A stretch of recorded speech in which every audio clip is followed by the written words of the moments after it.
Ассаламу алейкум, достойный Азиз.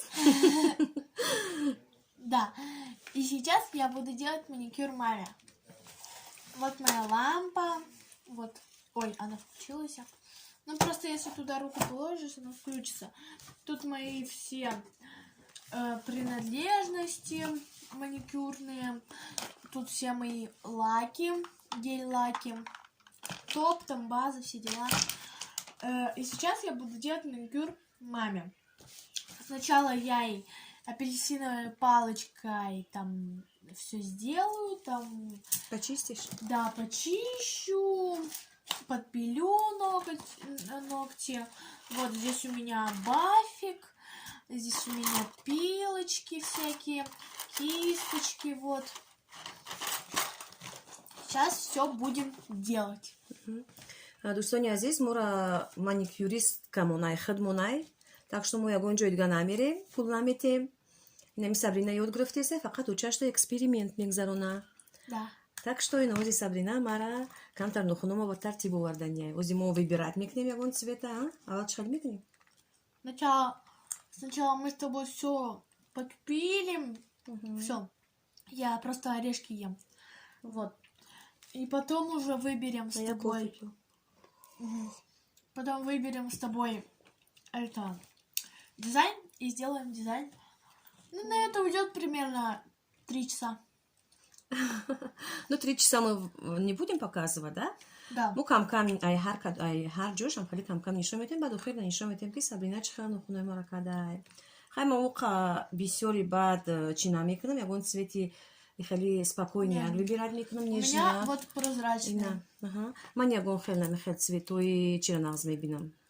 و دو فر سالی نو دخای سابرینا مرا خیلی цвет کدک. Синий. Держался برای 3 کی چی؟ недели. 3 هفته держаться кад. برای کی چی як зимний.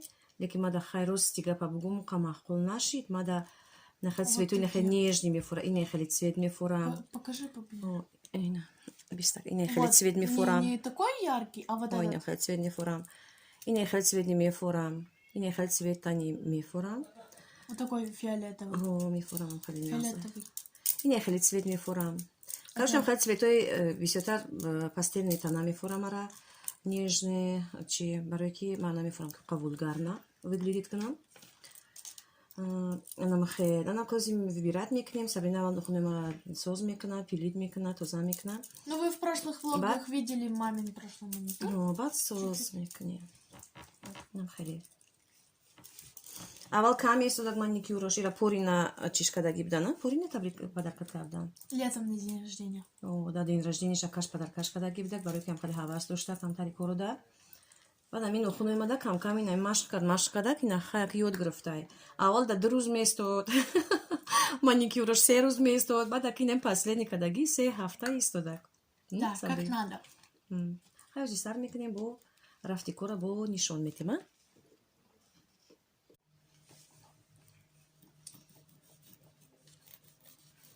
Сабрина напилит кадесте از نخونه مرا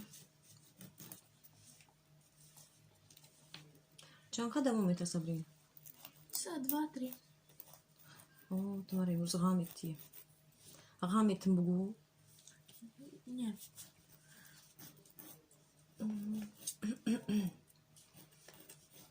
کم ترم به ترتیبشون بیار که همین چی بوشن اکورات نیاک بوشن همین خیلی ухоженный بوشن میفورم Не напрягай.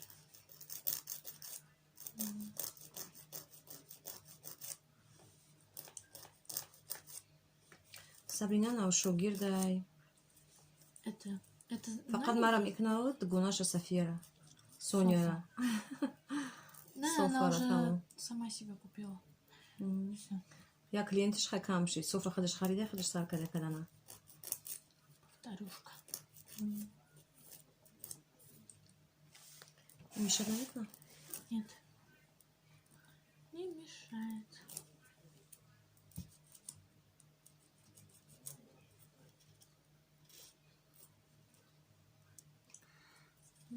Вот эти более-менее уже.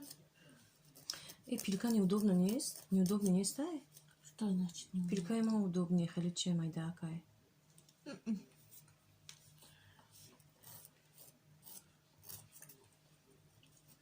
нохуномо дароз намекунам. Мекунам тарак аккуратненько. Ягон лаки хеле прозрачный мекунам. Тамом. Или Чтоб бежевый. ухоженный буш она. Бежевый ягон хеле. Хеле сырхи ранги хеле ёна мекунам. Да, ты чё? Тем более ма хати кудако кор мекунам бояки ма. Ухоженный. Бошим вульгарно выглядит на Давай. окне. И да, с вами кнузи.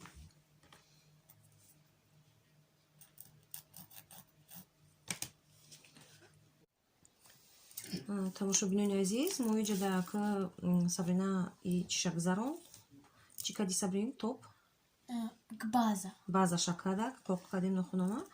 А на козе, на обати выбирать кадани цвет расидай. Цвет, дизайн. Ози дизайн цвет, но вы не идете ози наклейку шовардай, хархер нам харчиоша. Хархер наклейку харчиошовардай. Всякие цветочки тут. Ози мегаки, ягон хер цвета выбирать, ягон хер дизайна выбирать. Она к ростига пабгум мада нам хер наклейка, наклейка нам хер махкул нест, неки имара маджбур кадисем дахтар. Ты я не могу. Иджада инами цвет мада бисётар чай. Гуфтесам ки инами цвета мада букан. Хеле нежный ранг, инами почти ранги кожа и ами дастмай. Ози ака мира мекнем. Падусонша мебинем ку мекнем, юки намекнем чира. Дизайн. Да. Давай сар мекнем.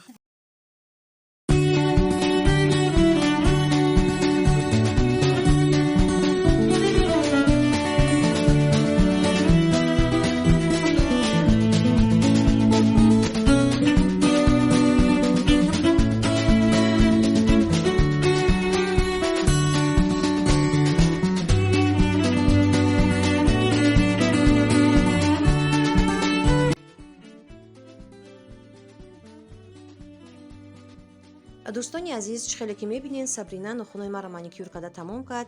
بسیار هم مانیکیوری زیبا اومده، بسیار هم نیشنی اومده. در 1.5 ساعت تمام کرد. شما هم فکر عقیده های خودتون در کامنتاریا بنویسین. همین را به نوبت بگیرین که دختره که همگی 12 سال داره در مکتب میخونه. لایک بوندن فراموش نکنین، در کانال ما подписаться کنین. باقی در امان خدا باشین، سربلند و خانواده باشین تا ویدیوهای آینده.